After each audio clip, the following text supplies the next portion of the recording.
hiciste en mí.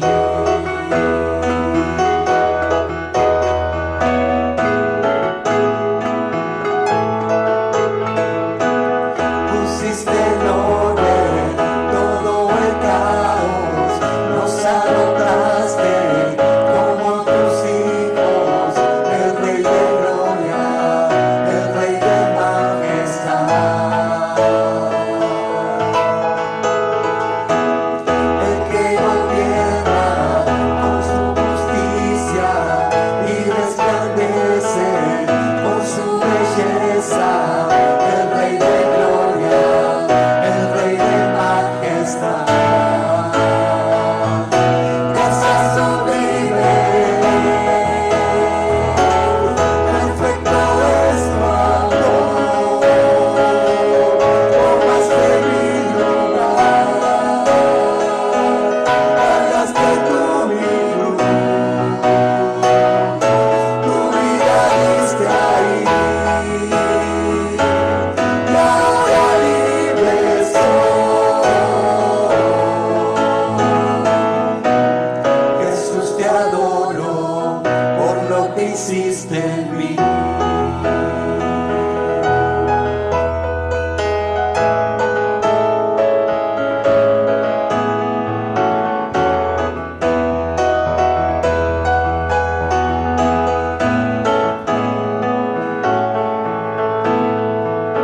Digno es el Cordero de Dios, digno es el Rey que la muerte venció. Digno es el Cordero de Dios, digno es el Rey que la muerte venció. Digno es el Cordero de Dios, digno es el Rey que la muerte venció. Digno es el Cordero de Dios, digno, digno. Gracias sublime, perfecto es tu amor, tomaste mi lugar, pagaste tú mi luz, tu vida diste ahí, y ahora libre soy. Jesús, te adoro por lo que hiciste en mí.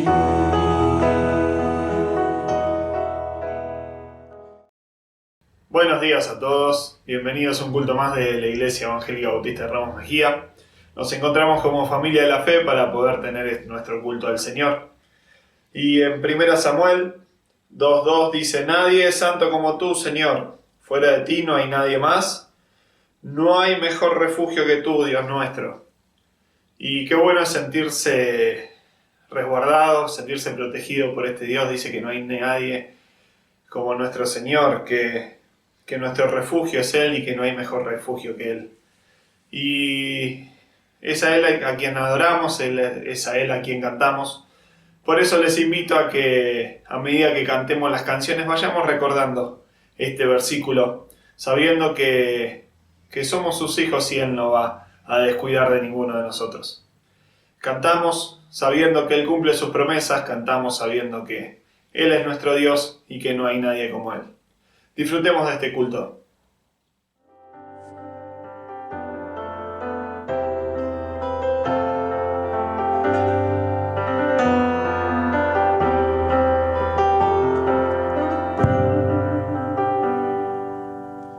Desde el amanecer, tus bondades yo puedo ver, mi corazón se alegra en ti.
por él recibo tu favor. Oh Señor, mi alma en ti confía, eres tú mi gran consolador.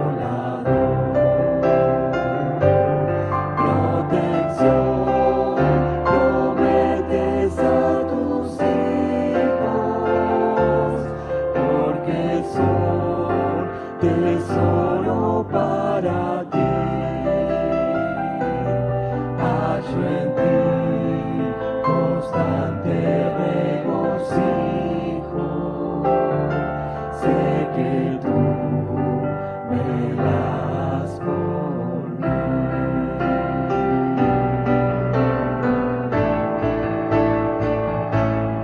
Tu poder me ayuda cada día a vencer en la tribulación.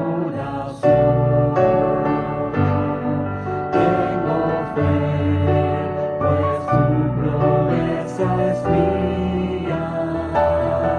Gozaré de tu consolación.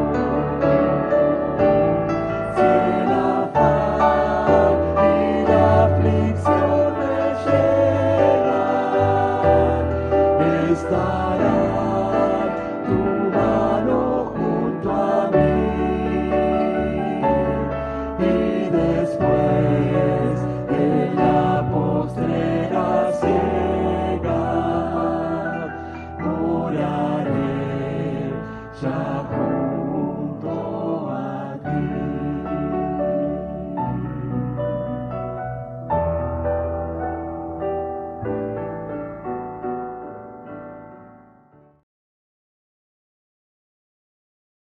Y cuando ores, no seas como los hipócritas, porque les gusta el orar de pie en las sinagogas y en las esquinas de las calles para ser vistos por los hombres.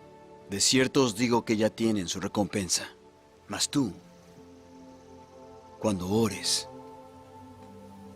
entra en tu aposento y cerrada tu puerta, ora a tu Padre que está en secreto. Y tu Padre que ve en lo secreto te recompensará en público. Y al orar, no uséis vanas repeticiones como los gentiles, que piensan que por su palabrería serán oídos. No os hagáis semejantes a ellos, porque vuestro Padre sabe qué necesitáis antes que le pidáis. Vosotros, pues, oraréis así.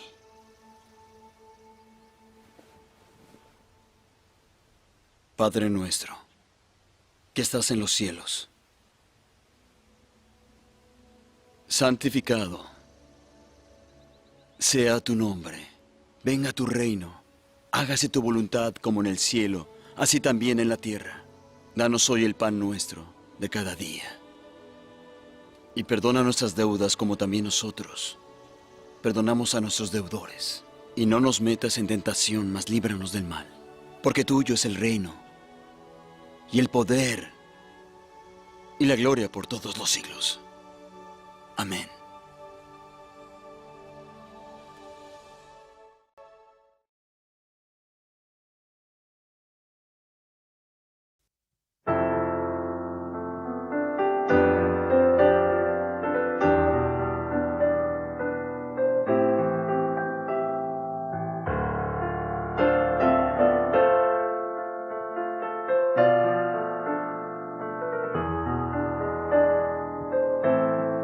Santo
Buen día, hermanos.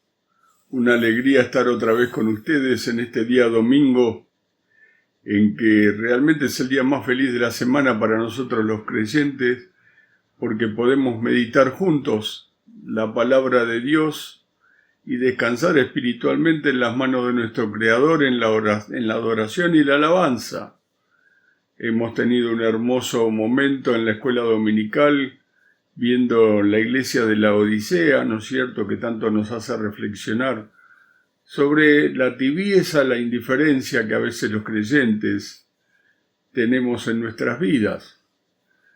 Y eso me hace pensar si eso se limitó solamente al siglo I o si algunas veces nosotros tenemos también nuestros momentos de agachada, ¿no es cierto?, o de indiferencia, o de comodidad, o de búsqueda de la conveniencia y de aquellas cosas que nos hacen bien en forma egoísta y que no nos permiten crecer en la vida espiritual. Hay muchas personas que realmente no trabajan en la iglesia o no trabajan en la obra, porque trabajar en la iglesia a veces pensamos que es solamente para los pastores, los diáconos, los que presiden o los maestros.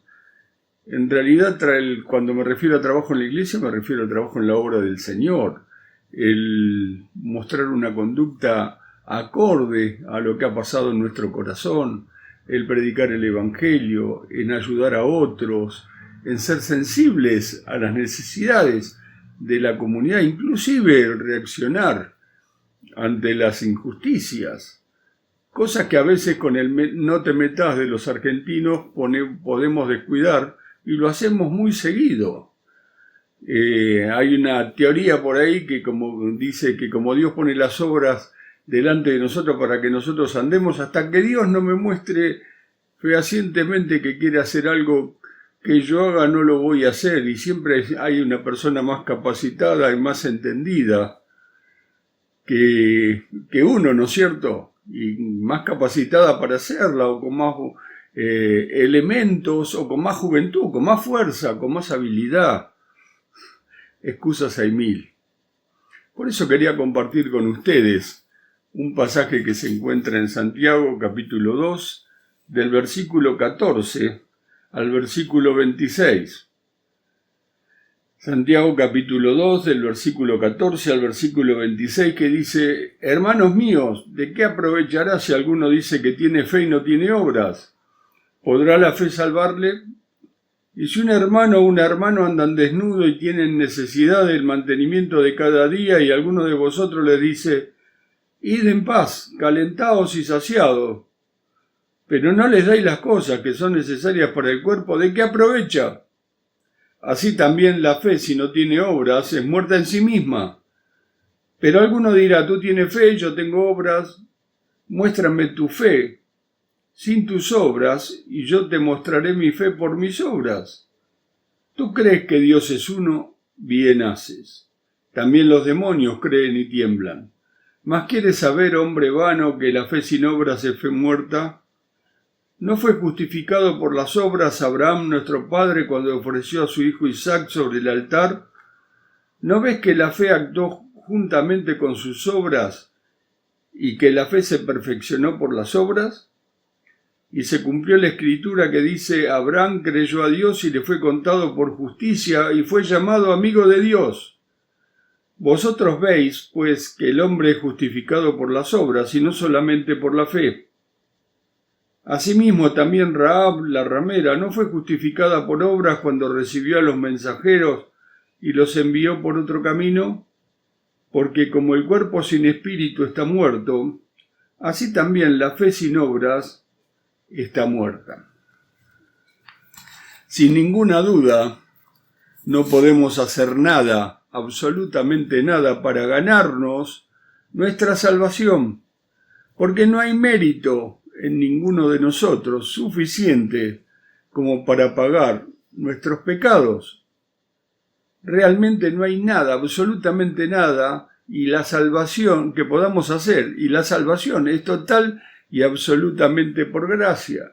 El que malinterpretó estas palabras, en primer lugar, fue Lutero, el reformador, que la llamó la carta de paja, ¿no es cierto?, como que no tenía ningún valor, porque él sostenía la justificación por la fe. Y está muy bien, porque Santiago también la menciona. Somos justificados por la fe, no por las obras. Pero como Santiago hace tanto hincapié en las obras, a veces confunde y da la impresión de que por obras podemos hacer nada. Lo cierto es que la salvación la recibimos por gracia, por la gracia y la misericordia de Dios, sin que podamos hacer algo para ganarla cada uno de nosotros. Pero por sus frutos los conoceréis, dijo el Señor Jesucristo. A mí me encanta esta carta porque, como se ha dicho, es casi la continuación del Sermón del Monte, ¿no es cierto?, con esa sencillez y esa sabiduría práctica que nos muestra cómo los creyentes tenemos que andar, caminar, vivir, y la conducta que tenemos que mostrar al mundo, que mayormente se ve a través de las obras. Y obras no es solamente hacer cosas con nuestras manos, o llevar y traer cosas, ¿no es cierto?, o una actitud o una actividad totalmente física. La obra es también lo que hacemos con nuestras vidas, lo que hacemos con nuestro testimonio, lo que hacemos con lo que hemos recibido de Dios y que queremos que los demás también compartan. Nadie se salva por las obras. No podemos. Está más allá de nosotros. Por eso Jesucristo vino a morir en la cruz del Calvario por cada uno de nosotros, porque éramos incapaces de alcanzar la salvación. Éramos incapaces de pagar los pecados que habíamos cometido, que hemos cometido todos delante de Dios, esos pecados que formaban una barrera infranqueable,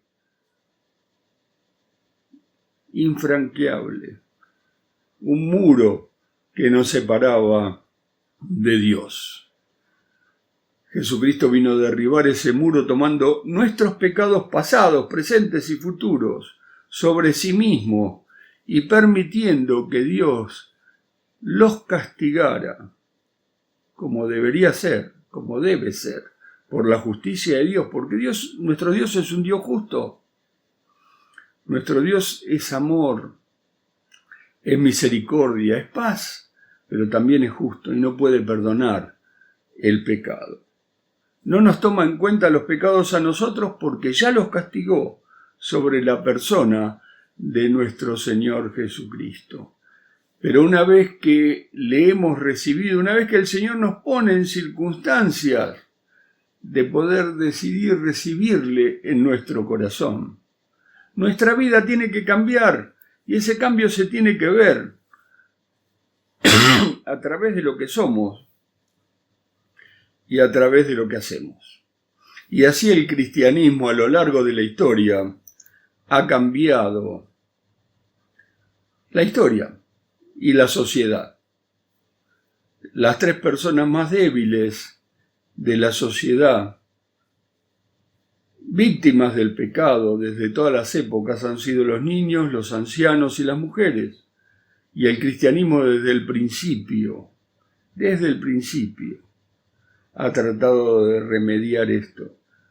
En el siglo I mismo, cuando surge el cristianismo, el primer peligro para las mujeres era nacer.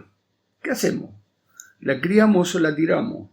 Y así los padres, si eran varón, los conservaban, si eran nenas, las tiraban, y a muchos las tiraban a la calle, o cosas peores que no aprovecha saber en este momento. Y fueron los cristianos los que tomaron a esos bebés y los criaron. Y fueron muchas personas que, queriendo desecharse y sacarse de encima a sus nenas, porque eran improductivas a su modo de ver, las ponían en la puerta de las casas de los cristianos. Mismo los ancianos, cuando ya no servían para nada, entre comillas, cuando ya no aprovechaban, cuando solo daban molestias directamente, los ponían en la puerta de la casa, y fueron los cristianos los que los recogieron y los cuidaron. Juliano el apóstata, un emperador romano que se dedicó a promover el paganismo, financió con mucho dinero los templos paganos, y al ver que los templos estaban cada vez más vacíos, le pregunta a los sacerdotes, ¿pero qué es lo que está pasando? Y dice que no podemos competir con lo que hacen los cristianos. Los cristianos atienden a los enfermos, crían a las niñas, cuidan a los ancianos. La gente se va a sus templos porque allí se sienten cuidados. No vienen a adorar nuestros dioses porque los cristianos los reciben y los cuidan mejor que nosotros. Y esa fue una respuesta sincera de los sacerdotes. Y fue lo que el cristianismo ha hecho a lo largo de la historia. Y no es solamente el testimonio de la antigüedad. Yo quiero traer a colación 2 testimonios nomás. Creo que algunos de todos nosotros, en mayor o menor manera, hemos conocido el nombre de Florencia Nightingale, una mujer que hizo de la enfermería una profesión seria y rigurosa hasta el día de hoy. Había enfermeras antes que ella, pero ella puso tanto hincapié en la higiene, en el cuidado, en el velar y cuidar a los enfermos, que se convirtió prácticamente en una reformadora de dicha profesión. La dama de la lámpara le decían, porque iba por las noches, sala por sala, viendo cómo estaban los enfermos, y si estaban bien cuidados y bien limpios o no, porque ella desde el principio se dio cuenta que las enfermedades estaban relacionadas con la higiene. Y si bien Pasteur y sus microbios fueron de tiempo después, ¿no es cierto? Y algunos dudan de que ella creyera realmente que las enfermedades la producieran unos bichitos invisibles. Lo cierto es que su rigurosidad en el cuidado de los enfermos y en la higiene hizo descender las muertes en los hospitales cerca de un 60%. Esa mujer que cuando uno va al diccionario la tildan de filántropa. O sea, un filántropo es aquella persona que ama a la humanidad, que ama al ser humano, ¿no es cierto? Y que genera obras de cuidado, genera obras valiosas en favor de los demás. No era más que una niña de una iglesia anglicana que quería, después de haber ido toda su niñez y juventud a la iglesia, cuidar a la gente y hacer lo mejor que podía por la humanidad. O sea, Cristo estaba en su corazón. Hay otro más, filántropo, como lo tildan las enciclopedias y los diccionarios. Henri Dunant, un suizo francés que pertenecía a la Iglesia Reformada Suiza y que creó un grupo los jueves para orar y estudiar la palabra de Dios, y así, trabajando y viajando por toda Europa, llegó un día a la ciudad de Solferino, en Italia, justo el día después de una batalla grande que tuvo en esa época, y al observar el escenario de la batalla se sorprendió viendo tantos heridos, abandonados de uno y otro bando, ¿no es cierto? Abandonados a su suerte, y se fue al pueblo y se subió a algo y empezó a predicar acerca de la humanidad y de la fe en Cristo y del amor hacia los demás, e hizo que el pueblo se movilizara y trajera a todas esas personas, amigos o enemigos, y fueran cuidadas y atendidas por igual. Era admirador de Florencia Nightingale, un joven cristiano que se reunía los jueves a estudiar la Biblia y a alabar a Dios junto con otros jóvenes, y que de esa acción, después de la batalla de Solferino, creó lo que se llama hoy en día la Cruz Roja Internacional, que tanto bien ha hecho a la humanidad desde entonces. Y casi cualquier cosa buena que se haya hecho en la humanidad tiene que ver con la actividad de cristianos comprometidos que no se quedaron quietos al ver una necesidad, sino que a veces, tras muchos trabajos y sufrimientos, porque tanto a Florencia como a Enrique, esto le debe haber llevado mucho esfuerzo y muchas noches de preocupación, ¿no es cierto?, para llevarlo adelante, pero no se quedaron atrás y en el nombre de Cristo obraron y ayudaron a los demás y dieron un gran testimonio de lo que ya había en su corazón y que había sido producido por el mismo Señor Jesucristo en persona. El Señor Jesucristo, que vino para que cada uno de nosotros fuera distinto y se notara, como dice la carta a los Corintios, a los que conoció también los predestinó. O sea, a los que conoció les cambió la vida, les dio otro rumbo, otro sentido. Porque a partir del momento en que recibimos a Jesucristo en nuestro corazón como nuestro Señor y Salvador,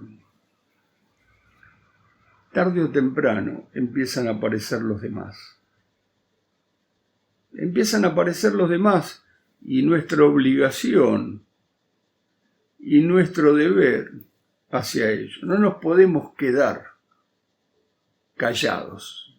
No nos podemos quedar con lo que tenemos y ser egoístas, aprovecharnos nosotros mismos, sino que tenemos que compartirlo con los demás. Orar primero por los otros, darnos cuenta que tienen una necesidad, la misma que nosotros un día tuvimos y que el Señor, por su propia misericordia y gracia, satisfizo en nuestros corazones y en nuestras vidas.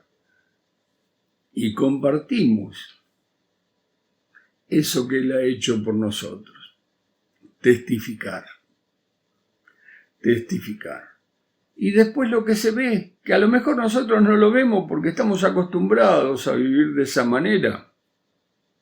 ¿Cuántos creyentes han sido testimonio mudo de lo que el Señor ha hecho en sus vidas, sin decir una sola palabra? Los demás vienen a pedirles consejo o vienen a consultarles.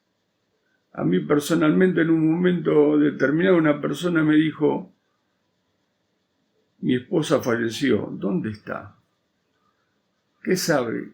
¿Qué dice la Biblia acerca de esto? Y a mí me sorprendió eso, como seguramente le ha pasado a muchísimas personas de nuestra iglesia y a muchos creyentes en su vida, que a pesar de que las personas no nos tienen en cuenta y a veces nos desprecian,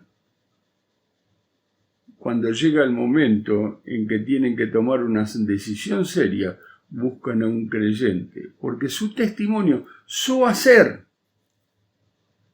en la vida les muestra que es una persona confiable. Y eso es lo que quería transmitir el apóstol Santiago, que no era solamente creer. Él vivía en una época donde había un grupo de personas que decía: este cuerpo se va a morir y se va a pudrir y se va a hacer polvo en una tumba, entonces no importa lo que yo haga con el cuerpo, mientras mi mente, mi corazón, mi espíritu sirvan a Dios. Santiago dice: no es así.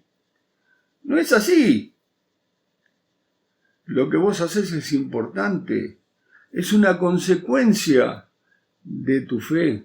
Es una consecuencia de la fe que el Señor Jesucristo despertó en tu corazón. Una vez que el Señor Jesucristo te tocó y tocó tu vida, ya no te podés quedar quieto, no podés ser indiferente, no podés hacer oídos sordos ante el clamor y la necesidad y la injusticia que se padecen en nuestra sociedad. Muéstrame tu fe sin tus obras y yo te mostraré mi fe a través de mis obras. Y cita a dos personas, a Abraham, el padre de la fe, que muy cómodo en la ciudad de Ur de los Caldeos, la mejor y la más grande ciudad de su tiempo, escuchó un mensaje de Dios que le decía: sal de acá, vete de tu tierra, lejos de tus parientes, y vete al lugar que yo te mostraré. Y Abraham salió de esa ciudad pagana, de esa ciudad que hacía cosas contrarias a Dios, con la que seguramente no estaba de acuerdo, y le creyó a Dios, y se fue con toda su familia y con todas sus posesiones a la aventura, en un mundo donde no pertenecer a un grupo, a un clan o a una ciudad era un peligro. Cualquiera te podía asaltar, robar, hacer esclavo, destruir a tus familiares, tomar tus bienes. Y sin embargo, él cerró los ojos y con toda la fe en ese Dios invisible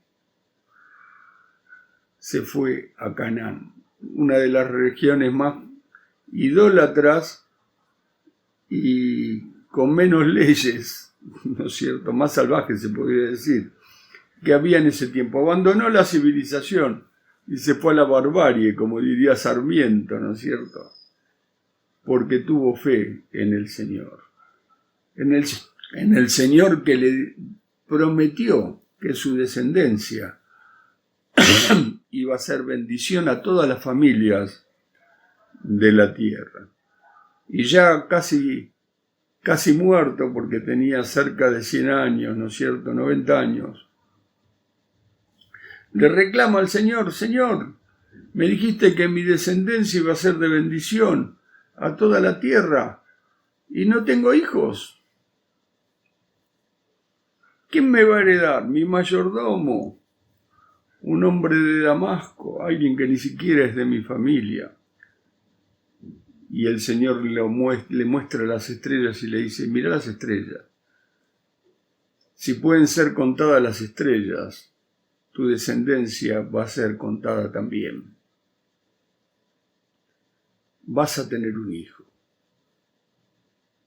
Vas a tener un, así viejo como estás, vas a tener.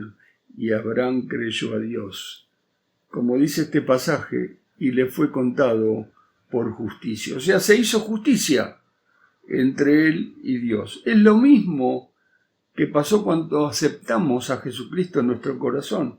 La justicia de Dios es Jesucristo. Nadie puede entrar a Dios sin pasar primero por Jesucristo. Y Abraham por fe aceptó a Dios en su corazón. Y Abraham fue un gran hombre, un hombre que se hizo famoso a través de la historia, pero hubo una mujer que hizo muy poco, que fue Rahab la ramera, que recibió a los espías de Israel en la tierra de Canaán y los escondió en su casa, a pesar que la gente de su ciudad los estaba buscando para matarlos, obviamente, y los escondió y arriesgó su vida y los dejó libres cuando el peligro hubo pasado. Y esa pequeña acción también le fue contada por justicia. A mí no me gusta preguntarle a la gente qué es lo que va a hacer, pero sí tengo el deber y la obligación de preguntarte en esta mañana si estás realmente cumpliendo las expectativas de Dios.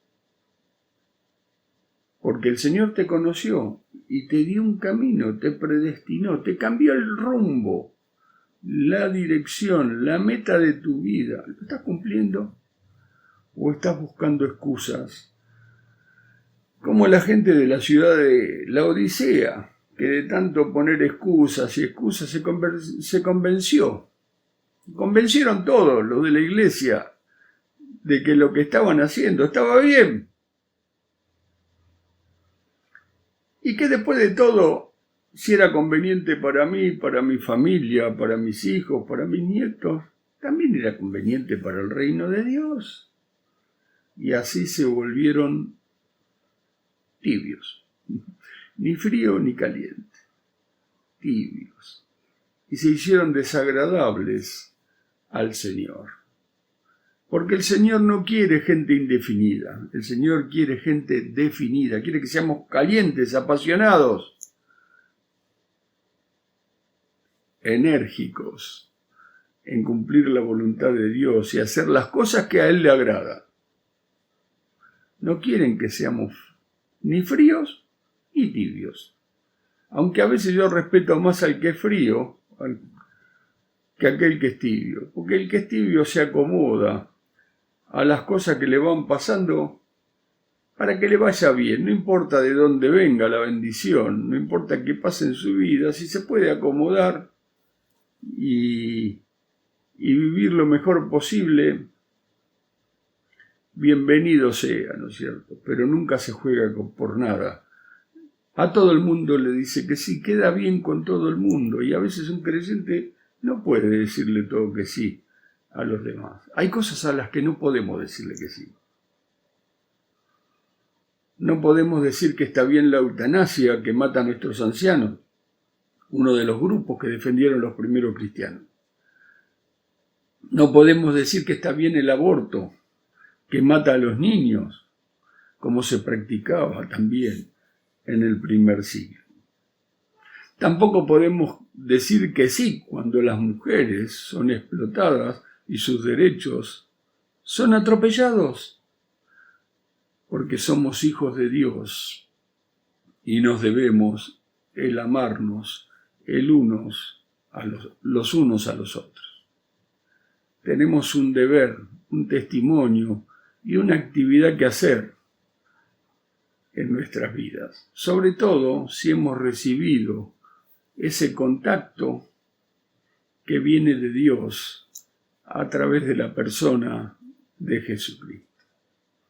Y aquí viene la invitación, porque no todos han recibido en su corazón a Jesucristo como su Señor y Salvador. Muchos saben o conocen alguna cosa acerca de Jesucristo y muchos creen que fue una persona buena, que de tan buena que era lo mataron, porque no pertenecía a este mundo, porque era más bueno que lo que es la sociedad que nos rodea. Pero Jesucristo fue más que eso.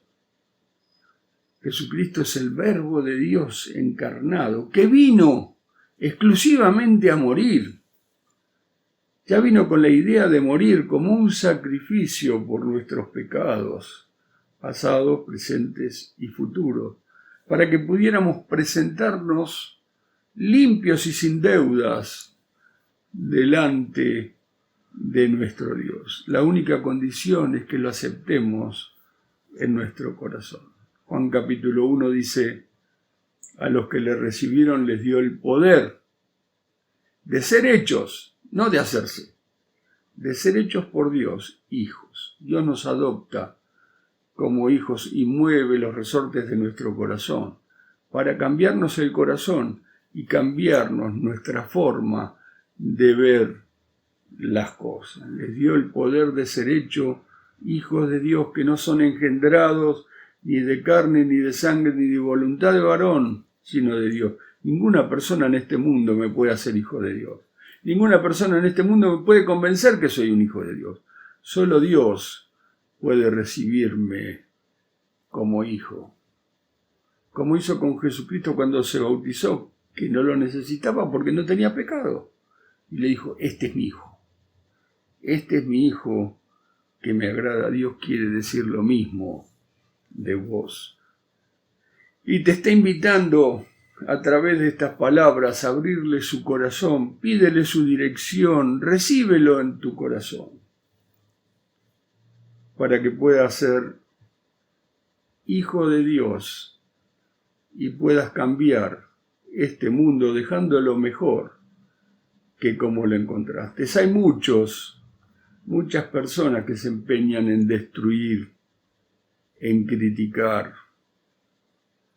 en atropellar, en sembrar cosas malas y negativas. Los hijos de Dios son pacificadores. Los hijos de Dios son constructores. Los hijos de Dios a través de su conducta y de su vida, hacen buenas obras porque tienen la fe de Jesucristo en su corazón, la fe que Cristo puso en tu corazón.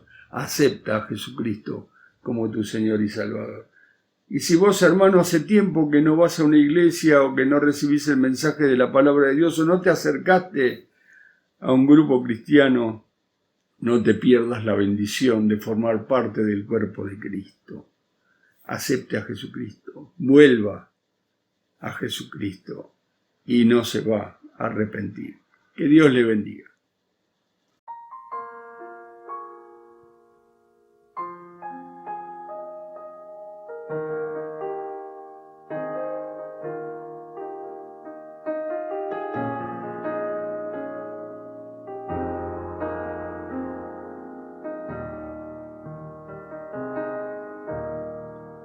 Solo en Jesús fundado estoy, Él es mi fuerza y mi canción, mi roca fiel, mi protector, firme en angustia y dolor, cuán grande amor, profunda paz, que infunde calma en mi ansiedad, consolador es mi Señor, en su amor yo firme estoy. Solo en Jesús, quien descendió, la plenitud de Dios llegó, donde amor y de verdad su propio pueblo lo entregó. Cuando en la cruz su vida dio, fue por mi culpa que murió. Todo mi mal allí pagó, y por su muerte vivo yo.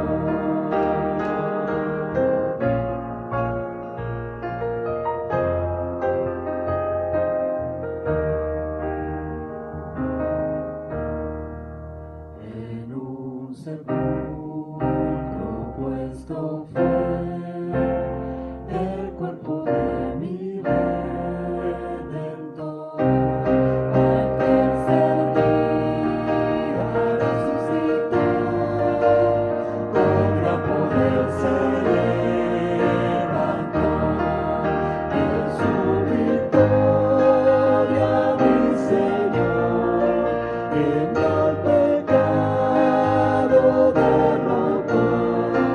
Ya suyo soy, mi mío es Él, pues por su sangre me compró.